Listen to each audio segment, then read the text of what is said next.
Hello, everyone, and welcome to the ARW discussion. I'm your host, Billy with Knox Machining, and today we're going to be talking about how to start a YouTube channel, grow it, and promote it, and hopefully have some fun. We're going to talk about equipment, editing, styles, and all sorts of other things. And we have a very prestigious panel of content creators today, and so let's get going. Bring them all up. There we go. So, hey, everyone, how you doing? Pretty good. How are you? Yeah, good. Good. So, first question I have for everybody is, what prompted you all to, what was your all's motivation for starting a YouTube channel? I think motivation is a very big key factor in getting going. So, just whoever wants to jump in. I'll go. All right, Dean. Okay, so for me, it was just trying to figure out a way to share some videos of like camping trips and for me hunting trips with friends and family. Because you can't put them up as a email attachment, and the files are pretty big. So I just started a little private channel just to share emails or not videos. Excuse me. Yeah, that's how I started. Okay. Yeah, I do. For me, goodness, it's probably been 10 years ago. I was very active at the time in some discussion forums online, and I was getting a lot of questions about how I was restoring machines and different processes and things. And there was this fairly new thing out there called YouTube at the time, and I said, well, I'll take a quick little video clip and post it up on YouTube and share it. And I was expecting like 6 people to watch it, and all of a sudden it's like, where are all these people coming from? Why are all these people watching this? And my channel really just kind of grew out of that. A lot of that early content I've since deleted because it was really just little short, small clips and whatever. Really more, and you had to kind of know the relevance of the discussion that was going on about it, but that's kind of where I started. We're just trying to share stuff in a discussion forum using a new medium, and it turned into what I got now. All right. I'll go, Billy. All right. Get you up here. So I teach at my local community college, usually anyway. I'm not this semester, but I started my channel originally as a way to answer frequently asked questions. So I always had the students coming up asking, how do I read micrometers? How do I figure out the RPM of the machines? When I did the demos for the projects, it was, hey, what's this step? So originally it was meant to be a way to take a little bit of the burden off of me, where they could go in and watch some of the videos. And then I also wanted to answer a lot of the questions that I had when I was just entering the trade. A lot of the tricks of the trade. I worked this one job where none of the people there wanted to help out the new guy, and I thought that was wrong. I mean, if you're someone who has knowledge, you should share it if you can, and that was my motivation. So I just wanted to give the newbies in the trade a little bit of a boost. That was basically it. All right. I'll go. All right. Well, I got into it for money. How about that? That's not working out for you, Mark. Honest answer. No, really, I thought I had a better idea, and my channel started out woodworking, although I was into metalworking too, just basic workshop stuff. I thought I had a better idea on a cutoff sled, and I thought, maybe that'll, really make a lot of money, but it didn't. At the time, though, YouTube was easy to monetize, and over about 3 months, I made the base amount to earn some income. But I just like sharing things. I got a lot of new ideas, and it's kind of fun. but that money really was the main motivation to begin with. It isn't anymore, but you can make some money at YouTube, but you really got to be a big player. I mean, you really got to have a lot of people. And you probably should have started 10 years ago too. Yeah, that's true. You know, I've been at it for about 6 years, I believe. But that 10 years ago, there was a lot more opportunity. Yep. Shall I go? I got into it Sure, just Paul. because I felt like I had really benefited from the open source software and the open source kind of maker community. There was really a lot of stuff out there that I was learning from, that I was benefiting from, and I really wanted to try to give something back. I know that I've done a lot of sort of independent development. The electronic lead screw is one example of that. And I really wanted a platform that I could actually just give something back to that community. And I thought about it for many years before I actually started, because I knew it was going to be a lot of work, especially if I was going to go into it and try to produce content on a weekly basis or try to maintain a schedule. I knew it was going to cost a lot of time, and so I thought about it for a long time before I finally bit it off and went for it. And it's been about 4 years now, and I mean, you can see the results. It's finally starting to gather a little bit of steam and grow a little bit, and I've been enjoying it, and I'll keep doing it even if it weren't for the fabulous wealth and riches that YouTube showers on me. But I enjoy it, and I enjoy giving back, and I kind of understand what my unique value that I bring to the table is, and I try to focus on that, and I try to bring something that other people can't, and that's kind of how I think about it. That's cool. All right, I'm going to bring you up, Paul. Yep. Okay. Well, when I was working, I'm retired now, really, but when I was working, I used to do a lot of presentations, business presentations mostly. And a long time ago, I worked out that I really enjoy presenting. So when I finished work, I kind of lost that outlet. I think in a different world, I could have been a teacher, although I don't think I would have coped very well with the kind of downsides of teaching, having to mark homework and all those sort of things. But with YouTube, you can stand, present, see it grow.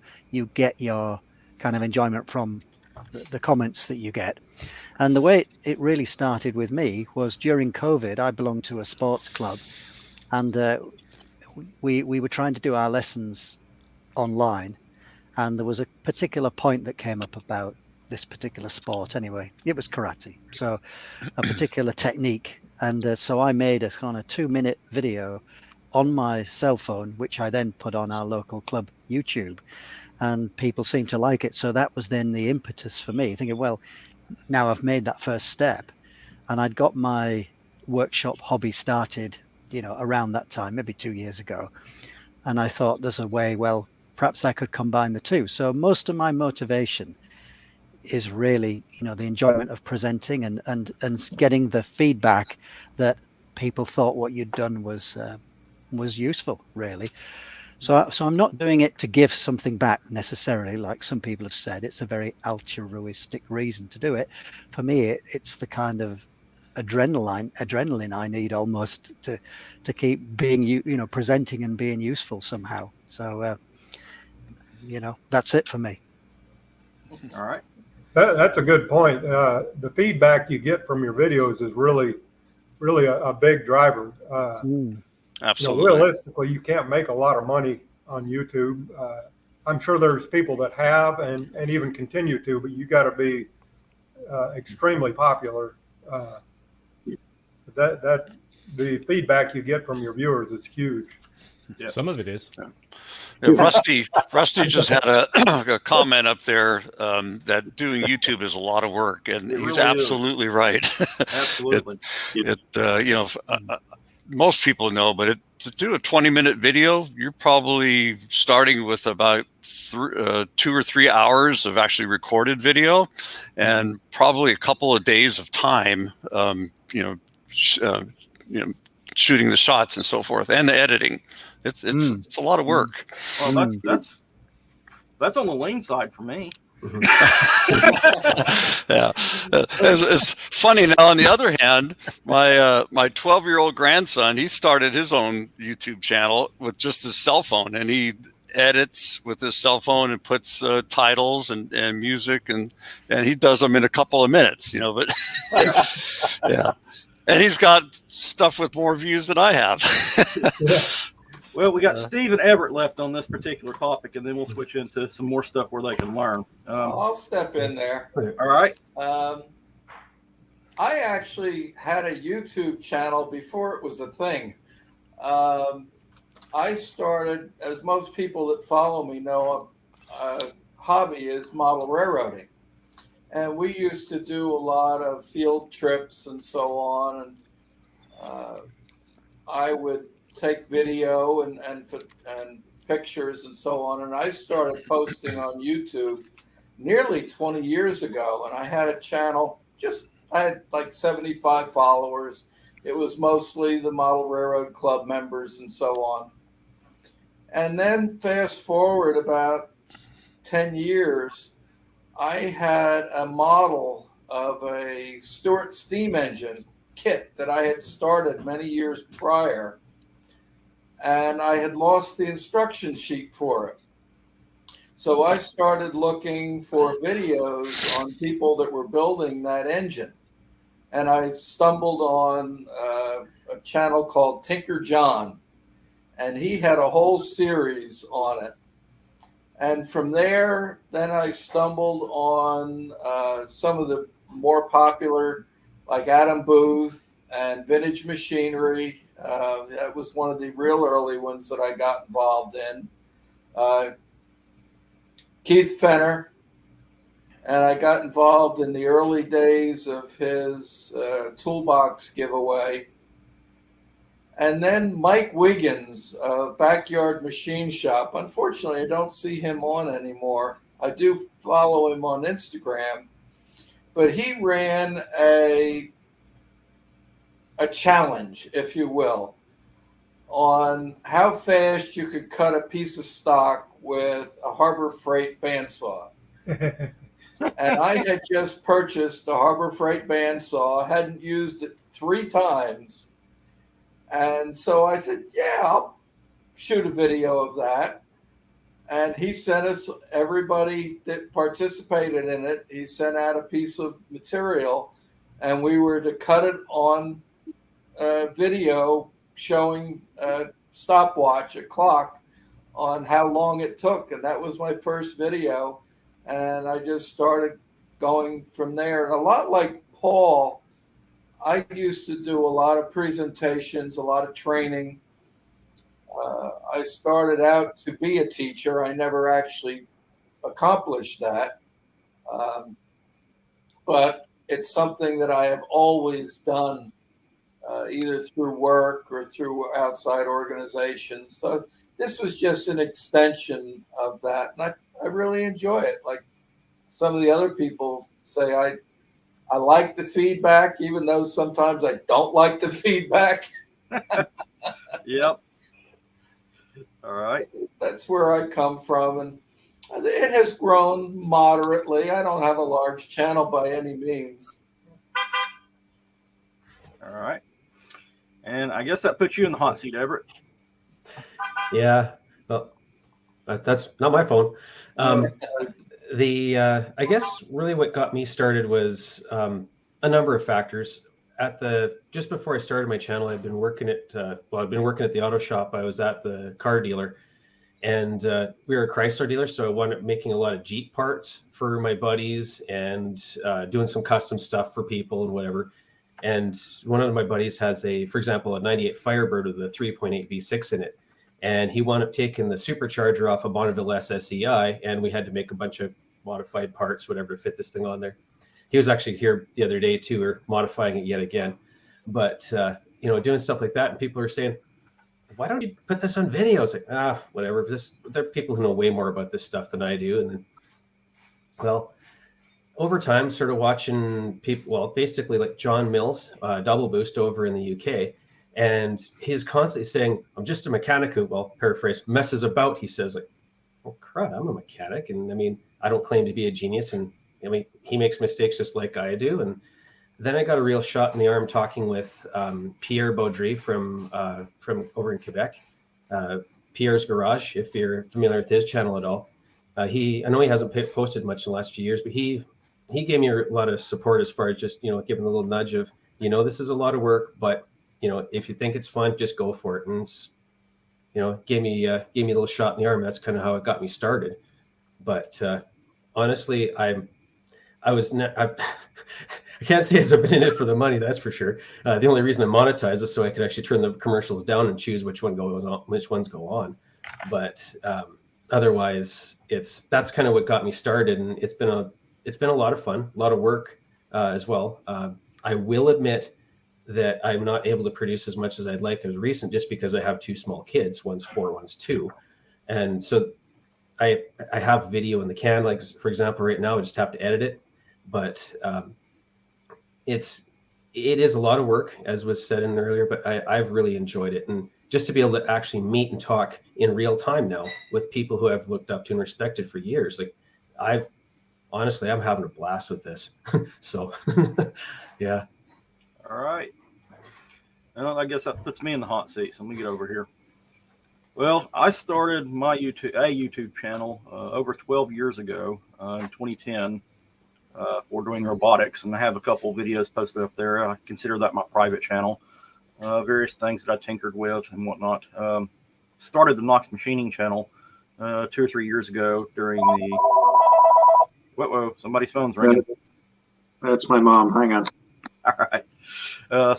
Started my Knox Machining channel 2 or 3 years ago, and I'll be honest, the motivation was absolutely to meet other content creators foremost and learn, because I was participating in the makerspace. I'm the guy in charge of the machining area, and I was just trying to find out what I needed to do to maintain the machining area, help these people use it, learn some skills, and go a little more in depth than just what I can learn on YouTube. Pick your all's brains a little bit more intent, and then give back a little bit too. I absolutely enjoy the feedback from the viewers and from you all on what I'm doing. So, and then the last motivation, and I'll be upfront with this, was hopefully to get some free gear for the makerspace at some point if I got big enough. They're a nonprofit, and they don't do commercialism, meaning we can't solicit a company to get free gear and then promote them. But I certainly can on my own personal channel. So if I do it and then donate what they'd give me to the space, then I can give back to that, and it's kind of a workaround, so to speak, because I won't speak on behalf of the makerspace in those regards. So that's where I'm coming from on this. All right. So now that we know what we're doing and why we're doing it, let's get into the nitty gritty of it. How are we doing this? How do you start a YouTube channel? How do we, what's the basics of getting going, and how do we grow this stupid thing? It's been a bear for me. I think I'm the only one up here that's probably less than 1,000 subscribers, and it's been a trek. And I know most of my reasons is I haven't been posting a lot of content, because I think that's a very key aspect. You got to be able to post on a regular basis. I got something to say. All right. I think to really be successful, you got to have something different to offer. You can't have what everybody else has got. I mean, you can redo some things that other people have done and maybe add to it and make it more clear, but you got to have something unique to offer. I mean, you can have something funny and entertaining, new knowledge. You just got to have something. You got to have an angle. You got to have a willingness to invest a lot of time and effort. We've kind of covered that. Probably several hours a week if you want to grow. I mean, if you're happy with just a few hundred viewers and a small channel, you don't have to post frequently. But if you want your channel to grow, you gotta post frequently.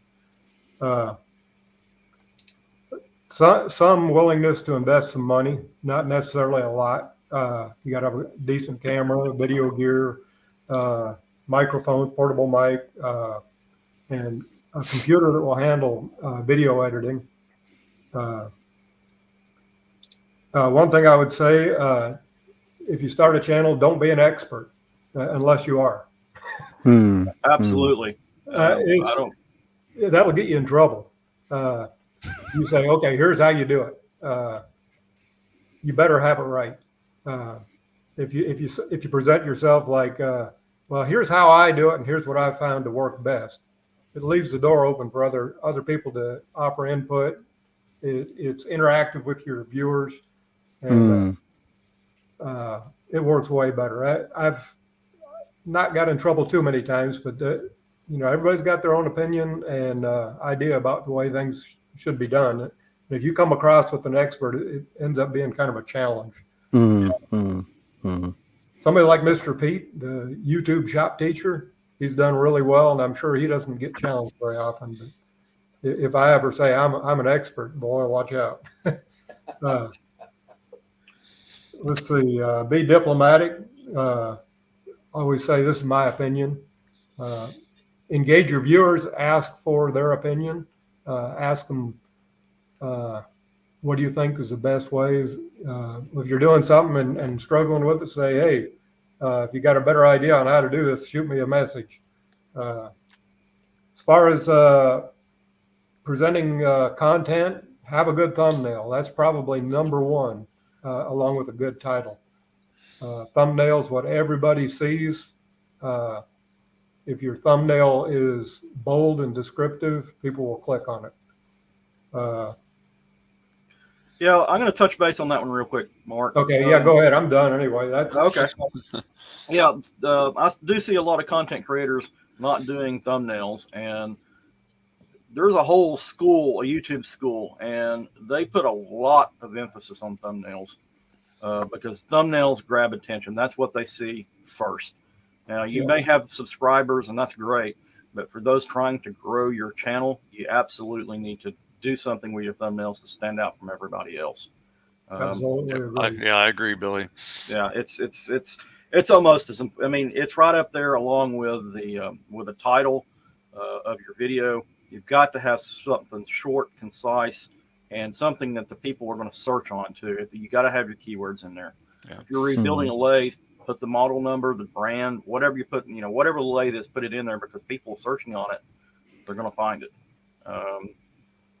Yeah, a lot of that stuff you can put in the description. Yeah. Yeah. Well, the title is very important. The title. I mean, I'm coming at this from. I'm switching hats here off of content creator and into web design guy. Okay, this is basic. This is SEO 101, search engine optimization. Okay, the title, your thumbnail, and your description are all important. You've got to put your content in there. Outside of that, you got to have engaging content. Yeah, I hate it when it's a clickbait icon. I just that's you don't want to do that. Yeah, that really does tick me off too. When you go your thumbnail and you watch the entire video, and whatever was in that thumbnail you never see in the whole video, they're gone. They're dead to me. I'll never go back to that creator again, because that's just deceptive. I mean, I think, to be honest, if you have to decide if you really want to grow your channel, or if you want to stay true to what you're doing. So if I really wanted to grow my channel, I know if I created a video which was something like how to oil a lock, I would get far more views than stuff that I've spent weeks on. And somebody I know, they did a video on how to put oil in a jack, and it's probably been just about their most profitable video with 300,000 views. Wow. And it took the guy like 10 minutes. Or another example would be, I sometimes do ones, odd jobs or dad jobs, typically things my kids have said, Dad, will you come and do this? And there literally was one which was the lock was sticking. So I just throw it in. I don't do it as one of my weekly ones. I just throw it in. It's 3 minutes long, and it's getting thousands and thousands of views. So you have to decide sometimes, do I do the things that I know my subscribers will like, or do I just occasionally do the things that I know will get super duper views? And I just throw the odd one of those in. If it's real life, I don't contrive them. But if one of my kids says, "Dad, will you just change the fuse on so and so?" I might just throw that in as a dad job, and I know that'll get good views. So you do have that conflict. You have to decide what you're going for. Are you going to stay true to what your channel does, or are you going to throw in like how to sharpen a pencil and get your 100,000 views? You have to decide. Yeah, I remember watching your video on fixing your daughter's lock. That was Oh, right. I saw it. It worked. I did actually see a fun video on how to sharpen a pencil. It had 1 million or so views. There's some guy using a 5-axis CNC lathe and he used it to sharpen his pencil. It was like something AVE would do. Yeah, there you go. Well, I mean, look up something like how to straighten an alloy wheel, and it's like bazillion views. Yeah. My I'm going channel, to stay on topic. I don't want to talk about anything that's not related to my machining channel or the makerspace. I mean, I'm not going to go out and do gardening and put that up on Knox Machining. I mean, machining is right there in the title. You have to do it very carefully, because if you do something like how to cook a sausage roll, you'll end up destroying your channel and you'll lose lots of people. Oh yeah. So it has to be genuine in some way, and I do it if it's real life, and actually I think it might actually be useful to people. I'll throw it in as a dad job perhaps, but it's never a main feature. It's just sometime during the week I'll just throw it out there, and I'll keep it short. You're on mute, Stuart. Thank you. My most disliked video is my one where I made a burger smasher, and I made a smash burger in the video, and it was metalworking. I didn't really show a whole lot of making the thing because it was already done. But yeah, I barely got any views on it, and a bunch of dislikes because I didn't stay in my lane. A big part of being successful, though, I think about what would people search for when they're doing this. My biggest video is how to read micrometers, and if I look at the analytics, a lot of it is coming from Google searches, and a lot of it's coming from searches on YouTube. Yep. And that's responsible for probably 80-90% of my subscribers. I tell people when they ask me about doing it, make the videos that you would want to watch.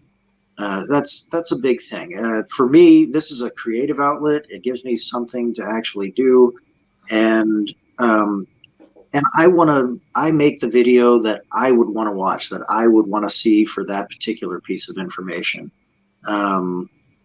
As far as thumbnails go, I've put a lot of thought into it and a lot of work into it recently.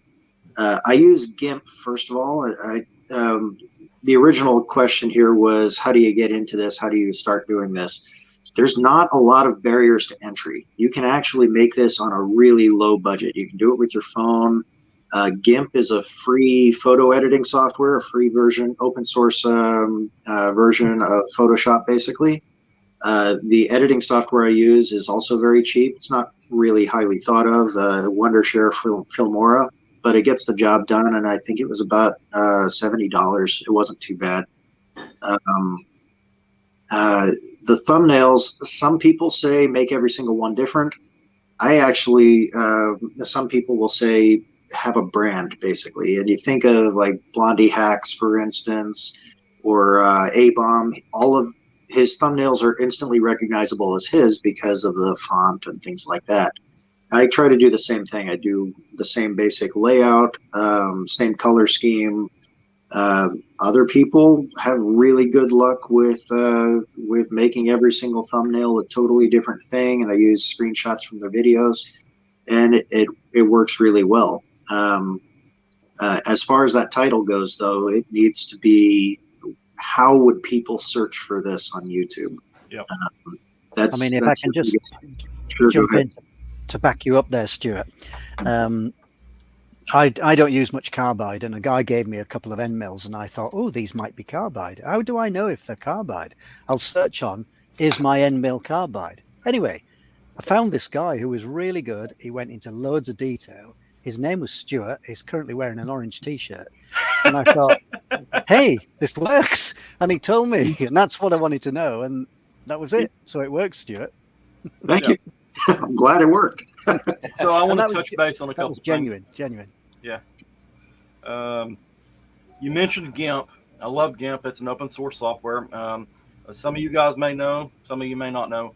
I operate on Linux. I'm completely open source with all my computer, with my hardware that I use.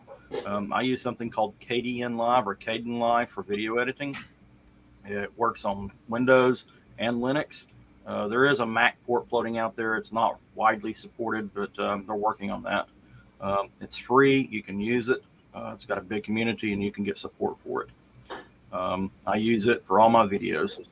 I'm going to touch base on the thumbnails.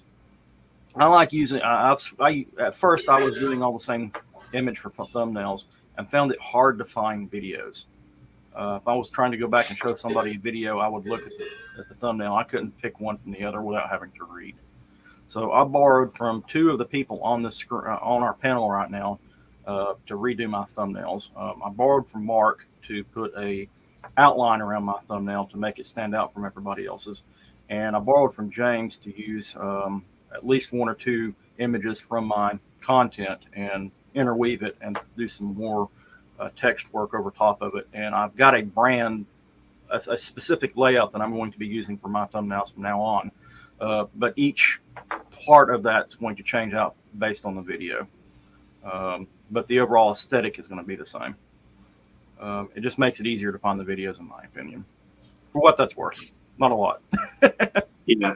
I always take a picture of the thing that I worked on, and I have that behind the various layers. So I've got, I call it my color splash. So I have a little diagonal band of transparent blue, and then I've got my red and white with a shadow box font, basically. And I have my weird little S-shaped part that I made. That, by the way, is a handle for a walk-in freezer that I had to make it work, and it looks like an S, so that's why I use it as my my image. I'm going to bring up another topic. Channel names. Several people out there in the community are well known.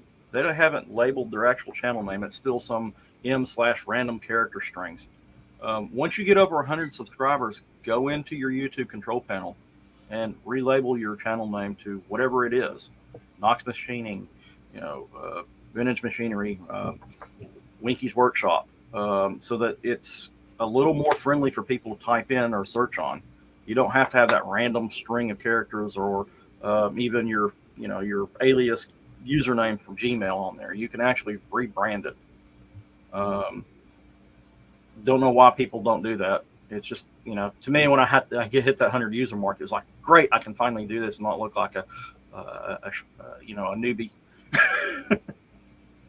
I ran into a problem with that because I did it after I got 100 subscribers, and that was so many years ago, and I can't change it. Oh, no. And so, it's okay, but wouldn't be my preference for today. Right. There's another thing you all can do. I don't know how many of you all have done this, but I have a branded account. So I've actually got two YouTube accounts. I've got my Billy Connor account, that's my private one, and then I've got my Knox Machining, which is a branded account. So that affords me a little extra things that I can do. I can post up crap videos if I want on my private channel and still promote my main channel.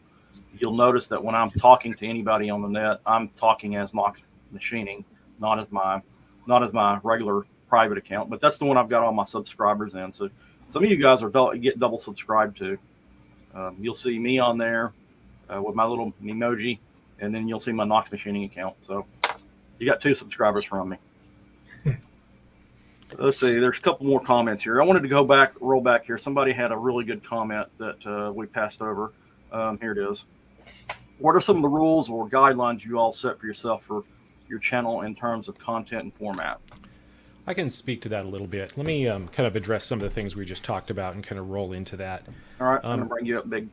Sure. There you In go. terms of format and content, there was, I can't remember who it was. Somebody mentioned a little bit earlier, don't try to imitate other channels that are successful. Don't try to follow them. If I went out there and said, "Oh, I see what Keith Rucker's doing. This is really good. I'm going to get a bunch of old machines and I'm going to do that." There's no way I can compete with that. I'll just be another guy with a few machines and trying to compete against the strength of a bunch of other people. What I should instead do is figure out what only I can do or what value I can bring uniquely and focus on that. Because then I'm out competing in a place where nobody's there, and I'm also creating new value that people may find attractive or they may not. That in theory, if people are interested in it, it'll grow. We talked a little bit about thumbnails. I'll come back to a caveat here, but I have found that putting a face on the thumbnail immediately draws the eye to it, and I started seeing more success when I started including a face in the thumbnail. So I have a definite format with a brand and a font and a sort of a framing where, I have, usually it's a screen grab from the video with my face in it somewhere in the frame, and then about half the frame is dedicated to a unique, again, a frame grab from somewhere in the video that represents the content. It makes it easy to find. It's a recognizable brand, and it has a face with eyes so that your eye line is drawn to that when you see it. Now, the caveat on this is I'm not really convinced that anything that I've done that was followed by some measure of success had anything to do with what I did. Because when I go in and I really study the analytics and really try to understand what's happening with my channel, I can find no correlation to the choices that I'm making and the success of the content, at least in the small, at high resolution. Well, I did something in this video, did it get a result? And I've had plenty of videos that were basically not successful for a year and then suddenly took off. I've got a video sitting out there with well over 400,000 views that was really lackluster, and then about a year later it just suddenly took off and everybody started watching it. And when you go look at the analytics, what happened is the impressions suddenly went up for whatever reason, whether it was a change in the algorithm or it was some trend that was occurring or something that I'm sure was completely outside of my control happened. YouTube started showing it to more people. They started clicking on it and it snowballed. And I'll have other videos that I really look at it and think this has got all the same characteristics. This should perform really well. And it goes nowhere. And when I go in and look, I may have a click-through rate over 10%, but it still gets almost no impressions, and so it gets almost no views. Another one will have a click-through rate of 1%, and it'll just take off and get 100,000. So there's a bunch of stuff out there that I think is completely beyond our control. So the way I think about it is I think about producing the content that I would want to watch and then not really worrying about it beyond that. If it resonates with people and they come and watch it, that's great. If they don't, maybe at some point I'll get bored and stop doing this, but I'm kind of masochistic, so I probably will keep going. I just, I had a lot of deep conversations with Quinn over at Blondie Hacks. I know she puts a lot of thought into the mechanisms behind the curtain in YouTube and how to utilize them and how to operate as a business and how to grow your channel. And I gotta say, I'm honestly just not convinced. I think there's such an element of luck or such an element of just happening to land on a trend or continuing to do it long enough that you finally stumble on something. I don't know that there's a recipe to just go out there and be successful overnight. Yeah, I don't think there's just one thing you do. I think it's a combination of your content. That you're be honest, it's charisma. Some of you guys have to have some pretty good charisma. Unlike me, I'm kind of okay. Let's do this. I'm just. Oh yeah. So there actually is one thing I wrote down here that I wanted to say. So I think I heard somebody say this once, and I believe it. There are 3 drivers of success on YouTube: spectacle, personality, and useful information. So if you look at channels that are successful, they've got probably 2 of those things. You look at, so Keith Rucker, I'll use you as an example. you've got a lot of useful information in your videos about these old machines that people want to see and want to learn. And there's an element of spectacle of this big old iron that you just can't go see anywhere. And those two things really drive it. You look at this old Tony, his channel, there's been some useful information kind of stuff in there, but generally it's personality and style driven, and people are just attracted to that. And that's where that success is. And if you could come up with all three, you're great. But, you know, a lot of the channels that really blow up, you know, that we're talking millions of subscribers, they're spectacle and personality driven. They're basically information free. But those are kind of the three dimensions on that. And you kind of, I think, just have to understand where you are and where you fit and what you're trying to accomplish. It takes a long time to get that personality thing going too. I mean, where you can feel really comfortable. And some people have it. Right. Some people just have it, or what they do in their day job or their other experiences prepared them for it. Yeah. I'm very much an introvert, so doing these videos is a bit of a stretch. Yeah. Even doing the live stream has been a stretch. Yeah, I would agree with Billy. I'm definitely not in front of the camera guy, but I'm getting more comfortable at it. See, since I started my channel with the idea of teaching, I try to be as straight as I possibly can and just stick to the facts. But man, off camera, I curse like a sailor.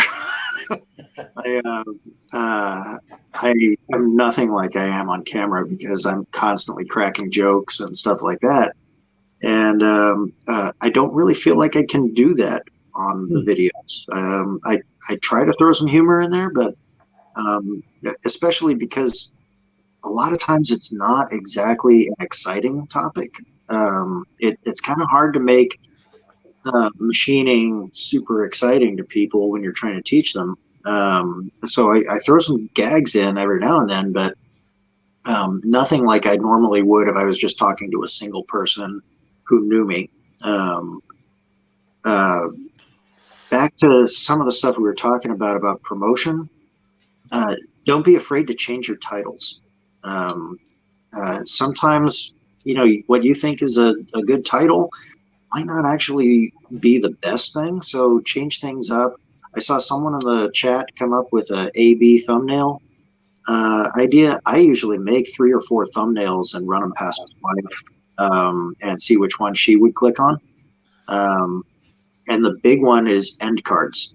You can put those in your video elements, and the very first thing you should do is go to the videos that consistently get views every single month and put end cards to your newest video, you know, another video that YouTube thinks you'll like, and then also a playlist. If people click on a playlist, they usually watch at least 2 or 3 videos. So that's actually boosted my views quite a bit by doing that. Yeah. Yeah, playlists are kind of tricky too. You have to make them an official playlist. Right. Which is really weird, but once you make them official, then they follow in sequence. If you don't make it official, they don't do anything. Probably not even worth having a playlist unless you make the playlist official. Question on that, Mark. How do you do that? I didn't know there was a difference. Well, it is really strange. You get into your playlist and there's 3 little dots there, and you click that, and it gives you the option to make it official. And I think the only negative to it is that the videos in that playlist cannot appear in any other playlist. In any other official series playlist. Yeah, okay, The idea is you're designating this playlist is a series and this is a sequence of videos, as opposed to this is a playlist of fun videos about cats or whatever. Okay. Yeah, I just for a long time it's like, doggone, I made a playlist out of that. Why did Keith Rucker's video play after mine? So we got a question here, guys. Jim wants to know what an end card is. At the end of the video, the last 20 seconds, you can, you've seen it, I'm sure you have. At the very end, you'll have little squares pop up with the thumbnail for another video. That's all the end card is. Yep. And you can specify latest video, a specific video from your playlist. So if I talk about another video that I've done, I'll have an end card to that video in the at the end of the video. Right. You can have a subscribe button. You can have a playlist button. You can have all sorts of stuff. Yeah. I want to pick Keith's brain for a minute. He's been awful quiet sitting there. And he's the biggest one here on the screen. So what can you offer with your wisdom, sir? Well, I think first and foremost, pick something, a topic that you are passionate about, that you're going to do your channel on, whatever that is. Because if you're just sitting here looking at, what can I do to make money or get views, it's going to be very different than something that you're passionate about. And I think people can tell whether you're really passionate about something or not. Pick something that you enjoy doing, something that, you want to go out there and do. I get a lot of comments from people all the time, like, how do you find time to make all the videos that you do? And one of the big reasons is that I'm passionate about what I do. I enjoy being out here in the shop. And yeah, there's a lot of days that I'd rather probably go up to the house and sit on the recliner and, watch someone else's YouTube channel. But I'm out here in the shop, cranking out content because I got to get my next video done. So, but because I'm passionate about it, it makes it a lot easier. I think, be yourself.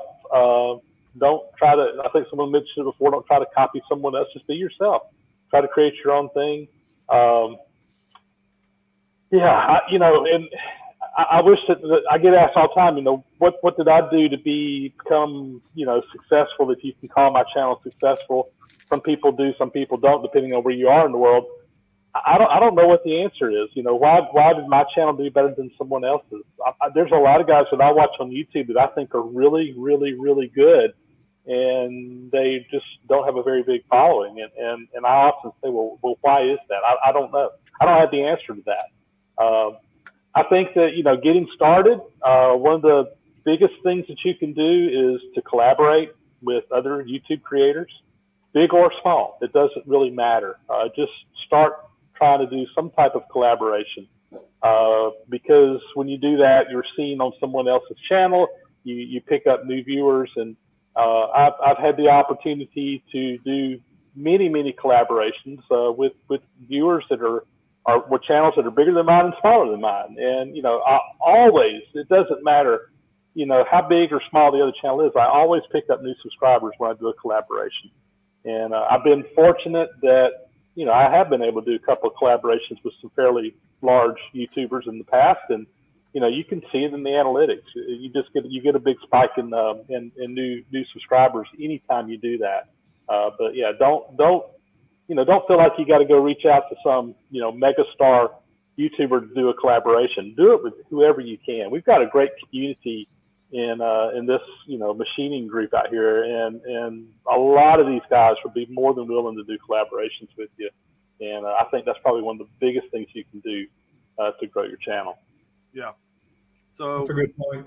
Yep. That's going to bring me up to a couple other things. Is please put a contact email address on your YouTube channel. If nobody can get in touch with you, then you're not going to be able to collaborate with people, because there's no way to get in touch with you. We can leave comments, but you may or may not see them. There are a couple of people out there that I've tried to get a hold of, and I can't because there's no way to do it through YouTube.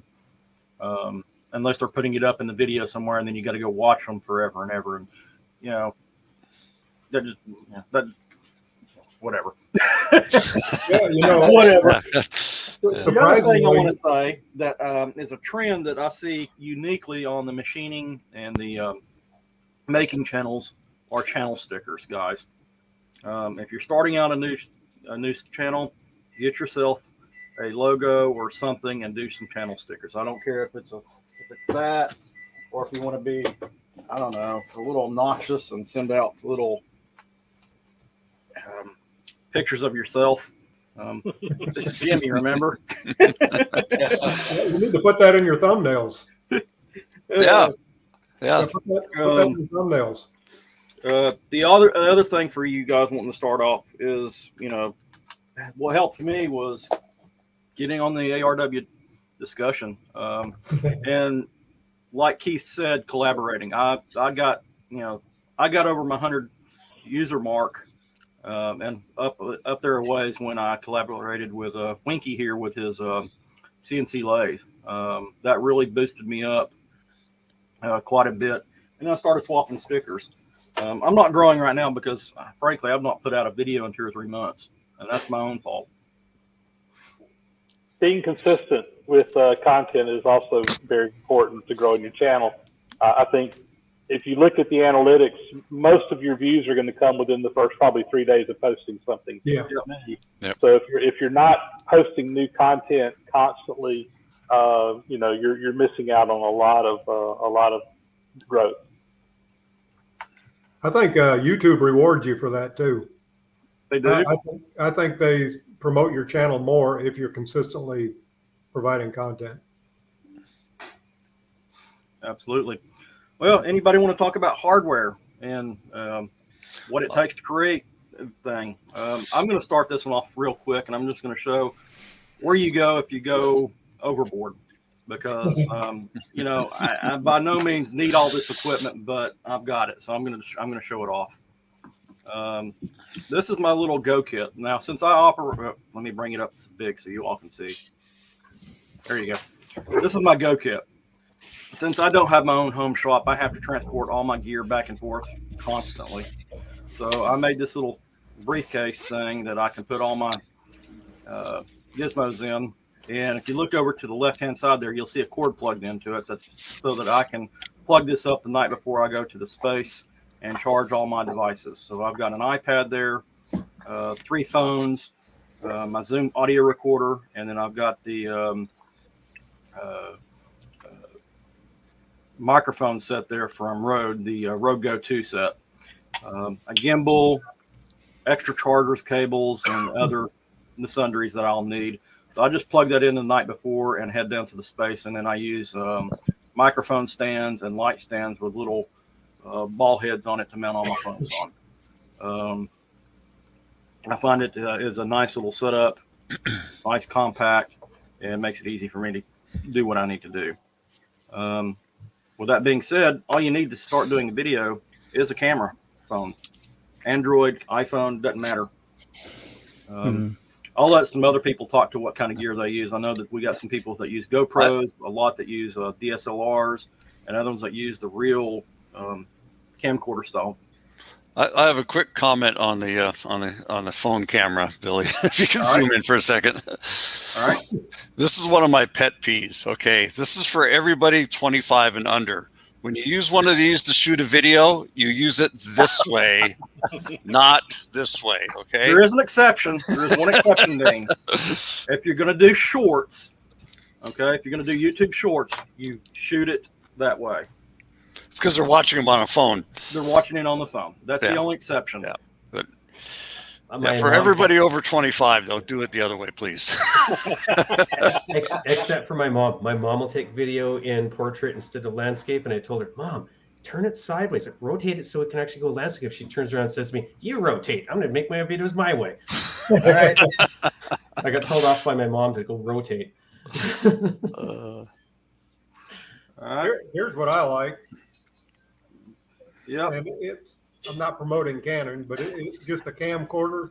And the reason being is you can rotate your screen so that you can see yourself while you're taping to see if you got everything in the frame. Well, you can. So I'm going to touch base on that just a little bit too. So okay. If you're using a cell phone, you can do that too, and you can use the selfie cam. It's not as most of the selfie cams nowadays are just as good as the back-facing cams, at least 8 or 12 megapixel.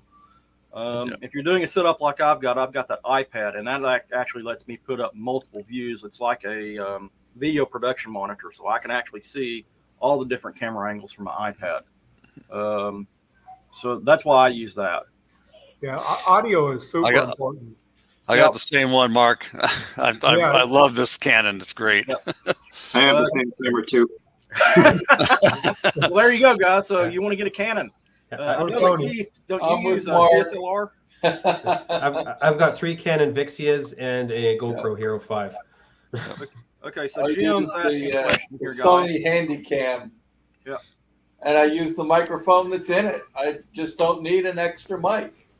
Well, Jim's actually asking a question about that. What's a recommended wireless microphone system? Yeah, I can speak to that. I have been using for years the Sennheiser EW100 body pack microphones with a Zoom recorder, and works great. But I just graduated to the new DJI 2-channel wireless system that it released officially in December, but they just started shipping them about 3 weeks ago. I noticed you That using it in your thing latest is video. fantastic. So you've got a little tiny, I'm not going to go grab it right now, but just a little tiny receiver you can throw on a cold shoe your camera and plug it in, and the two little tiny body packs. So you get two channels of audio, and you can actually record locally. You could use it just as an audio recorder in the transmitter, or you can record a backup track in the transmitter, and then so you can use those two and feed two channels of audio into the camera.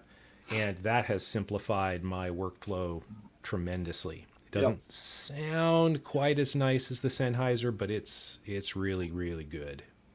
And you have the backup audio.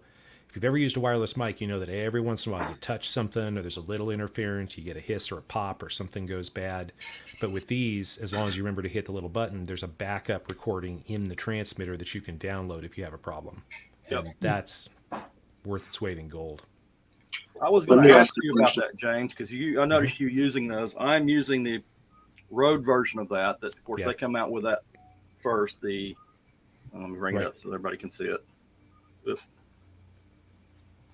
There we go. These things. Yep. And I really like them. If DJI had theirs out, I would have probably went with them first. Yep. Most annoying thing about these is if you want to use the backup audio, you have to use their proprietary software. And in some cases, you have to use a phone app or your computer to change some of the DJI, settings. you just plug into the USB and looks like a flash drive. Right.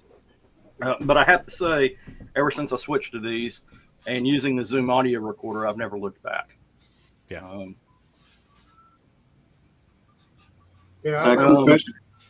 Somebody here is asking about voiceovers. Yeah. I did some voiceover for a bit. I was going to ask you guys, voiceover makes a lot of sense if you're doing a project, because you can just do the project and then you can do your voiceover explaining what you did. And it simplifies things. You don't have to think about what you're saying while you're trying to make a part. And plus, a lot of times you screw up, if you're me anyway, you screw up what you said, and then your part's already made and you can't take another take. I was going to ask, for those of you who talk to the camera, how many of you use teleprompters? No. Nope. Yeah. Never. Yeah, I don't talk to the camera much, so right now I mostly just memorize what I'm going to say and say it. I script everything because I'm a horrible speaker. I tried using a teleprompter for my first couple of videos for the intro, and you can very clearly tell that I'm reading for two reasons. It sounds read, and you can watch my eyes dart back and forth reading off the teleprompter because I'm so close to it. You know, it's not a huge teleprompter. It was the iPad when I was trying it. I had it close enough you could actually see my eyes darting back and forth.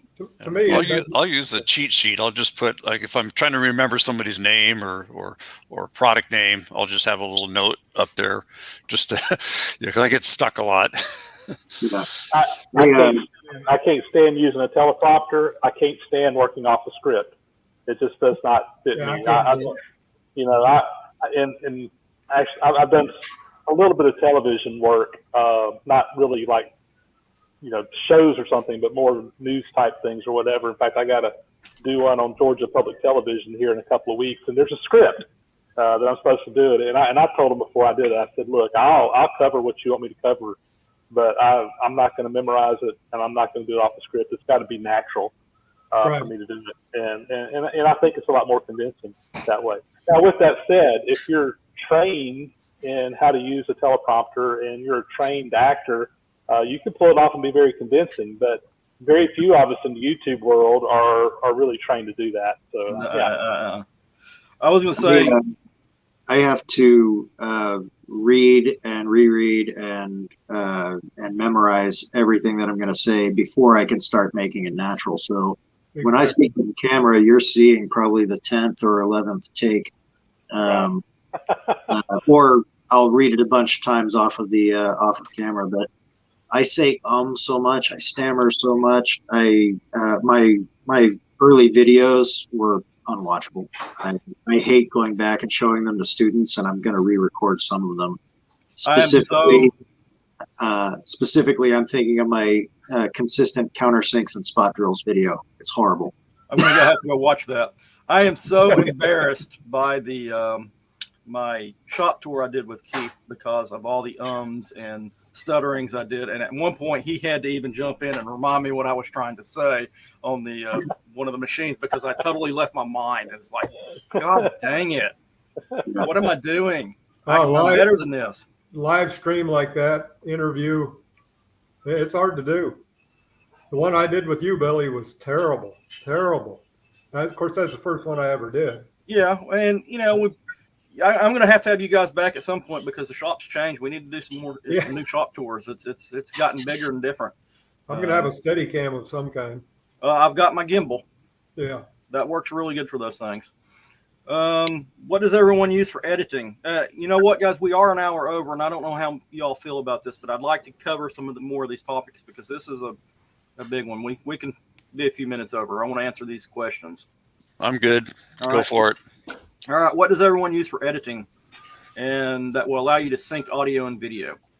Okay. So what I think what he's asking here is if you're shooting multiple camera angles and that kind of thing, getting your different video clips synchronized with your audio. Yeah, I started from the beginning doing multicam, as many as 4 cameras at once plus external audio. Don't worry, Keith, I don't do that as much as I used to. But yeah, I started doing that with Adobe Premiere because as long as you've got an audio track on every camera, it can generally find them and sync them up for you. Yep. Sometimes it doesn't work. Sometimes you have to go in and do things by hand. But as long as you at least say something at the beginning to identify it and then get a clap or something to do audio sync, then you can go in and very easily look at the waveforms and line it up real quick. Yep. I use KDN Live to do that. I sometimes use a clapboard. Yes, a true clapboard. You got it. I'll write on there the scene and the segment I'm doing, especially if I'm doing a complicated set, just so that I can visually look at all the different video segments and pick the ones that I think, I'll mentally note which ones I think were the best ones and pull those out and watch those first and then start going back through. The biggest thing I've had with audio sync is with these phones, they do variable frame rate. And that can screw up audio video sync sometimes across different cameras. So it'll get them close, and then I'll have to manually go in there and drag the tracks back and forth by 1 frame or a half a frame or something like that to try to get them in sync. And sometimes I just can't. Sometimes they'll be off, and that's when I'll flip to a different angle or something, or I'll eliminate that clip and do something different. I use a video editor named Mojave. And I just downloaded a whole bunch of trial versions and found one that I could understand, and I've just stayed with it. It can do the multiple videos, tracks, and audio, but I've never done it. It's always just kind of wing it, and it works out. Somebody here is saying Final Cut Pro. DJ here is asking about matching color between cameras. I have never bothered to do that.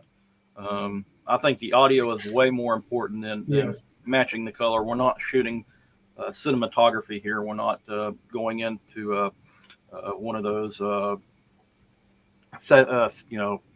cinema festivals or type thing. Yeah, I spend a lot of time matching color because I find it very distracting if you cut to a different camera and it looks completely different. So I get the cameras set.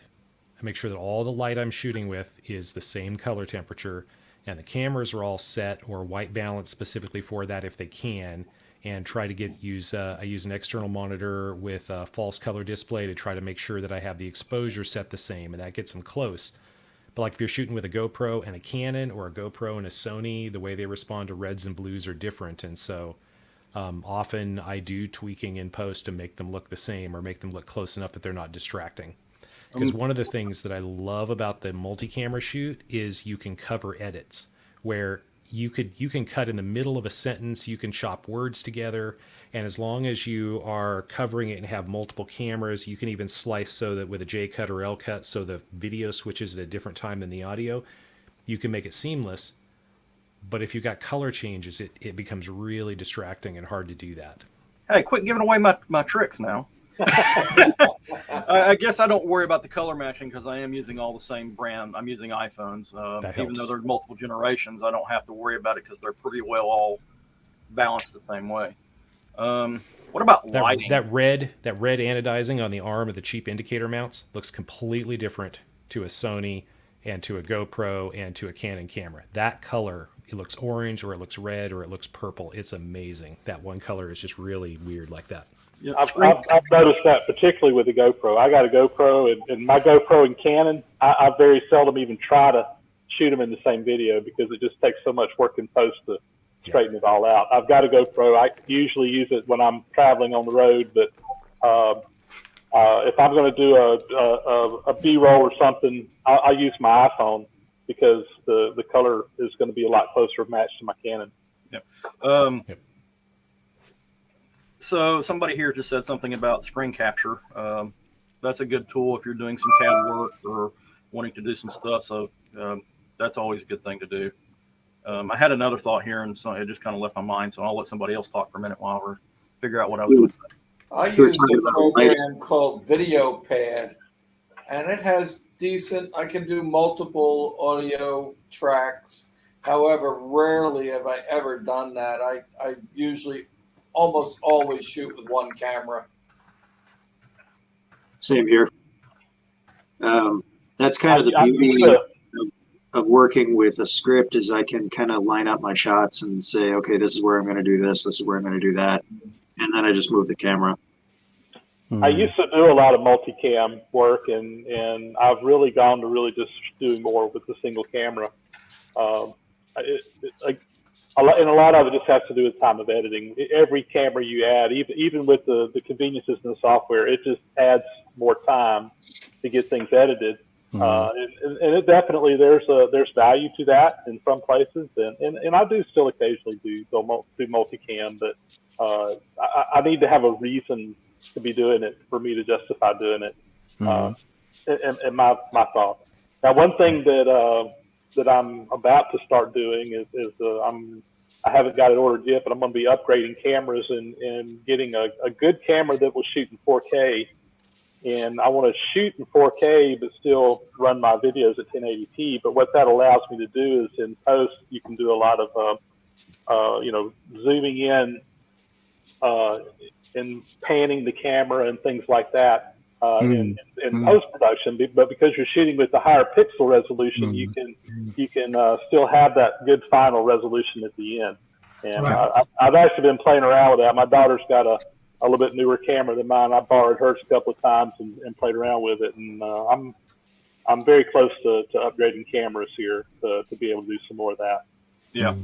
So I switched everything to 4K just a couple of months ago, and so I'm shooting, editing, and delivering everything in 4K.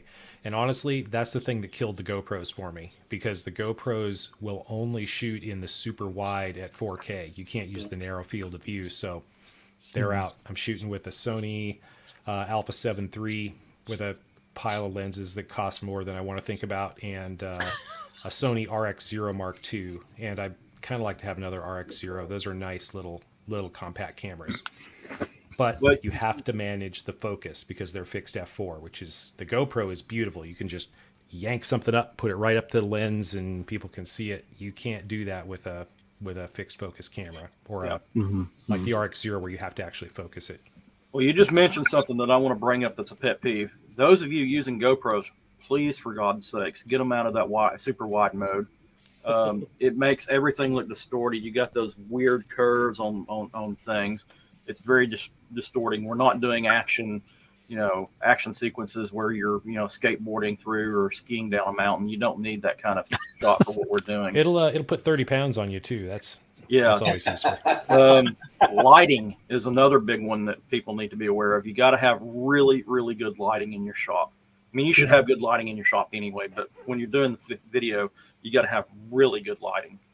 And I use some fill lighting too. I call it a tree it's a little thing that rolls around that has some arms on it that my cameras are mounted to, but I have lighting built into that, so I always have directional lighting going toward what I'm shooting at, and that really helps a lot. Yeah, that's a good idea. Yeah. One thing I want to mention too, this is a pet peeve of mine, and something that I just absolutely cannot stand, is autofocus on a lot of these videos where the camera's just constantly trying to zoom. And most of these cameras are designed, if there's a person, even if it's not their face, if it's the hand or something, it's going to try to focus on that person. And when you're working on something on a lathe or a milling machine, you really want your focus to be on the work. And you bring your hand in or something like that, and it pulls your work out of focus and goes back in.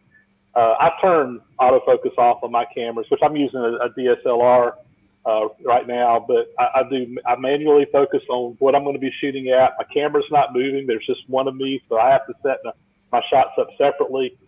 So I manually focus on what I'm doing, and it just takes that autofocus thing completely out of the picture. Yeah, the Sony cameras have an autofocus toggle on a remote control, so you can turn on the autofocus, let it acquire, and then shut it off. And then if you have a monitor, an external monitor with a peaking function, you can verify that the focus really is where you want. But if you're a one-man show or a one-woman show and you're in front of the camera, you can't manage the focus. It's got to be locked. With the one exception is if you are facing the camera, like if you're talking to the camera and the camera has a good face lock autofocus, that works. Yes, if you're focusing on a face, the autofocus works great, but 90% of our content's not on the person, it's on what we're working on. Right. What I do with my setup, I've got that software. I just lock, I get all the cameras set, and then I go in and I tap the little screen and focus in on the subject, and then I'll lock the autofocus and I'll lock the white balance too, because sometimes a lot of these have auto adjusting white balance too, and you can put something in the shot and it'll blow it out. So if you lock your white balance too, that helps. Lock everything. Lock exposure, lock focus, lock color balance. See, James here is asking, simple question, and it's not a simple question, James. How much time do you estimate you spend on a 12-minute video? That's not a simple question. 4 to 24 hours. Yep. It's going to depend. It varies so widely depending on the content that you're shooting. Yeah. Yep. Yeah. I mean, you might have something that took you an hour to machine, and you use 30 seconds of the footage. Yeah. Mm-hmm. And you might have something that takes an hour to machine, and you make a 12-minute video out of it too. Yeah. Mm. So I mean, it really, like I said, it's just all over the board. At least it is for me. I mean, there are some of my videos that I shoot that if it's a 20-minute video, I can go in the shop and shoot it in an hour. But then there are other times when it might take 3 or 4 days to get the content to make that same 20-minute video. It just depends on the project. That's something else we haven't really touched on. Keeping videos fairly short is probably a good idea. Yeah, 20 minutes is pretty much the max. If I publish videos that short, I get complaints. See, I told someone the other day, I will not watch a video that's 30 or 45 minutes long, but I will watch 4 10-minute long videos, no problem. It's a mindset to me. When I see a video that's super long, I generally don't want to watch it. Yeah. I don't mind watching it, but I don't want to spend 10 minutes of somebody tapping a hole. Yeah. Right. You've got to edit it. Exactly. I mean, go ahead. I was just going to say, sorry, I'll bring you in, Everett, when I've said it. But I think just listening to you all, we all do things really quite differently. I mean, there's some of you who are very much, let's say, at the top of your game in the production end. And there are others of us who are not, we're somewhere else, right? So, I do everything on this Sony, which has got a gimbal built in, wherever possible. I don't use 2 cameras. I've tried 2 cameras and I just can't be bothered with it. Maybe my subscribers will say, well, maybe I should, but I don't. And I record all my all my audio is nearly always on my camera.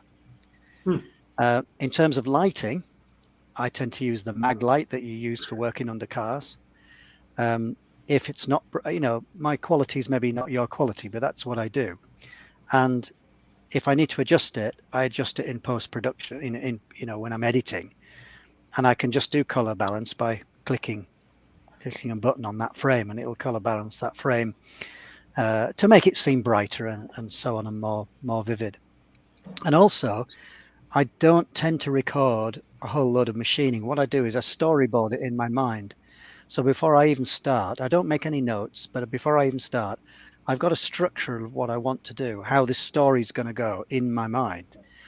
And then I'll do some machining. And if you watch my videos, you'll see they're very much short clips. I tend to take a clip of about 5 seconds when I've produced it.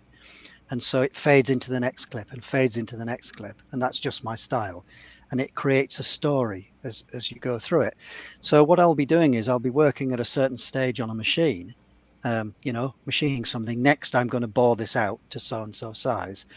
And then I'll get it all started. And then I'll take maybe a 10 or 15 second clip and I'll use 5 out of that. And that's just the way I do it. So the flag really is just to say, well, actually, I'm listening to you all. We all do it in quite different ways. Everett, sorry, carry on. Oh, no need to apologize. It's all good. The only comment I was going to add is that depending on the subject or, who I'm going to watch, like, for example, Max Grant sometimes has a video that's 40 minutes long, but I learned so much in that 40 minutes, it feels like it's 5 minutes. So, and then I also notice in some videos where just looking at the analytics on mine, that I lose people after about 10 or 12, maybe 15. Fair enough. It just depends on the function of the video. I try to keep mine under 20 minutes just because of that sort of window. If I have to, I'll break a longer one into 2, no big deal.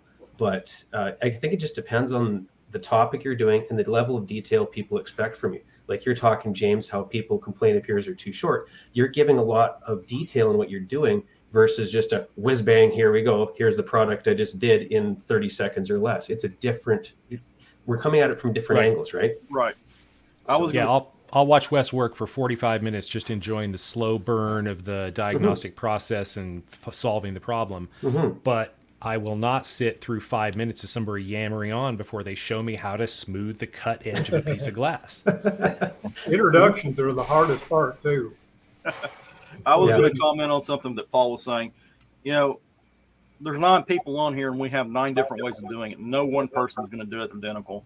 You do what works for you. It's all a hobby, and there's different ways to put this content out.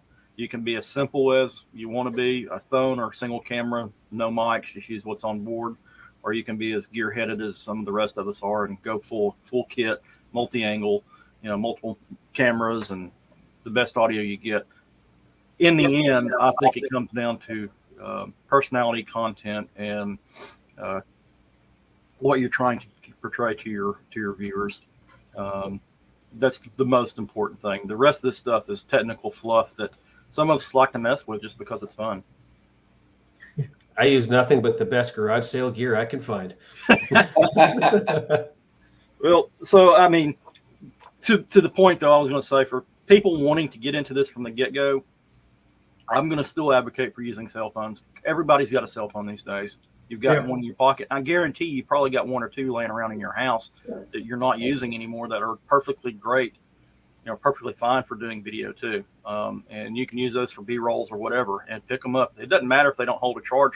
You can plug them into a charger and put them on tripods or whatever. They don't have to be battery operated. It doesn't matter.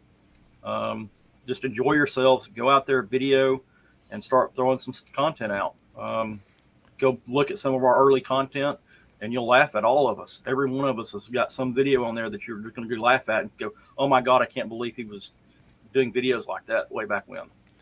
Even if you start simple though, with just a cell phone camera, the 2 things you can do that will put you ahead of 90% of YouTubers is get lots and lots of light and use an external microphone.